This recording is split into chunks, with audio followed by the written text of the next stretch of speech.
Today, we're diving into a topic that can seriously transform your business: objectives and key results. We'll explore how the foundations of OKRs can revolutionize your strategy, improve team alignment, and boost overall performance. OKRs originated in the 1970s at Intel, where Andy Grove used them to help the company stay focused during times of rapid growth. Grove's approach was so effective that it caught the eye of a young John Doerr, who then brought the concept to Google, and well, the rest is history. Today, OKRs are used by some of the biggest names in the business world. Think Google, Amazon, and LinkedIn. Now, let's break down what makes a good objective and effective key results. Objectives are the big, broad goals that you want to achieve. For instance, become the market leader for sustainable products. Key results, on the other hand, are the specific, measurable steps that'll help you get there. These could be things like increase our sustainable product line by 30%. It's like saying you want to get fit. That's your objective. But your key results would be more specific, like run 3 times a week or cut down sugar intake by 50%. Clear, actionable, and measurable.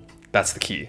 Now, OKRs come in different flavors, and knowing which one to use when is crucial. First, we have committed OKRs. These are non-negotiable and must be achieved. Then, there are aspirational OKRs. These are stretch goals that push your team to think big. And what about scoring? OKRs are usually scored on a scale from 0 to 1. A score of 0.7 to 1 means you nailed it. 0.4 to 0.6 means you made progress but didn't fully achieve it. And below 0.4 means you have some work to do. The OKR cycle is another critical component. It typically runs quarterly, allowing you to set new objectives and key results, track progress, and review outcomes. This continuous loop ensures that your team stays focused on what matters most. Now let's talk about some best practices and benefits. Regularly review progress and be open to adjusting your goals as needed. And remember, transparency is key. Everyone should know what the company's OKRs are and how they're contributing to them. Now, getting started is easier said than done.